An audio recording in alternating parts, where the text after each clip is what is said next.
जम्मू कश्मीर में बसा एक पहलगाम नाम का नगर है जो अपनी खूबसूरती के लिए जाना जाता है। यहाँ पे सैलानी चाय पीने, कहवा पीने, कोल्ड ड्रिंक पीने और एंजॉय के लिए आते हैं। असल में ये जो पहलगाम है उसके चारों तरफ जंगल ही जंगल है, और जंगल भी ऐसे नहीं, घने जंगल। इन जंगलों के ऊपर की खासियत यही है कि सर्दी के महीने में यहाँ बर्फ़ पड़ती है, तो सर्दियों में इस बर्फ़ के बीच में रहना बड़ा मुश्किल है। टेररिस्ट के लिए सबसे सेफ जगह मानी जाती है। जंगल भी इतना फैला हुआ है कि पहलगाम से होते हुए दूसरे ज़िले तक पहुंचा जाए। तो जब सर्दी पड़नी शुरू होती है तो इस जंगल में भी जितने भी आतंकवादी पनाह लिए होते हैं वे नीचे उतर जाते हैं। तो कुछ जो सरहद पार से आते हैं वो सरहद पार लौट जाते हैं, और जो लोकल है वो लोकल अपने अपने घरों को लौट जाते हैं। जैसे ही सर्दी ख़त्म और अब गर्मी शुरू होने वाली है तो सरहद पार से घुसपैठ शुरू होती है, और यहाँ आतंकवादी जंगल में पहुँच जाते हैं। इनकी पूरी ट्रेनिंग ऐसी होती है कि ना ये सड़क का इस्तेमाल करते हैं ना गाड़ियों में चलते हैं, क्योंकि उन्हें पता है कि कश्मीर घाटी में जगह जगह नाकाबंदी है, वहाँ पे फोर्स लगी हुई है और आप पकड़ में आ सकते हो।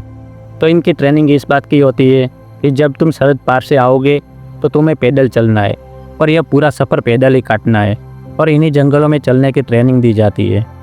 और साथ यह भी कि जंगल में कैसे तेज़ कदम से आप चलोगे ताकि जो बाकी फोर्सेस है उनसे तुम आगे रहो, क्योंकि जंगल और इस पहाड़ पर गाड़ियाँ तो चल नहीं सकती, और आपके पीछे अगर फोर्स लगी है तो उन्हें पैदल ही आना होगा।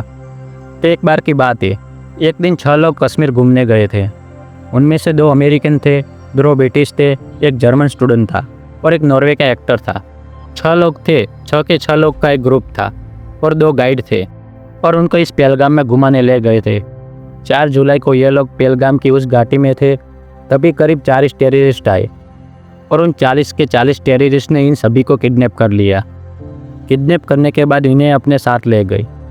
इसके बाद उन्होंने सरकार से मांग की 6 विदेशी टूरिस्ट के बदले में आतंकवादियों को लेगा। इसमें अमेरिकन भी है, ब्रिटिश भी है, जर्मन भी है और नॉर्वे के भी है। तो भारत सरकार पर दबाव पड़ेगा और वो छोड़ देंगे। इसके बाद नेगोशिएशन शुरू हुई, बातचीत शुरू हुई, लेकिन महीना बीत गया, कुछ हुआ नहीं।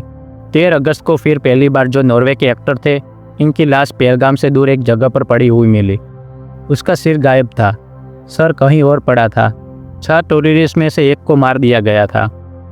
17 अगस्त को इनमें से एक जो अमेरिकन सिटीजन था वो किसी तरह से आतंकवादियों को चमका देकर उनके चंगुल से निकल भागने में कामयाब रहा।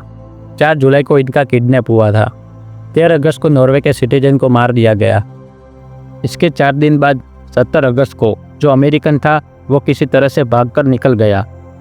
अब बचे 4 बंधक जो चारों विदेशी थे। वो कभी लौटकर आए ही नहीं और फैमिली से कभी बात भी नहीं की। तो इशारा साफ है, इन चारों के चारों लोगों को मार दिया गया। तो इस तरह हमारी कहानी का अंत होता है दोस्तों।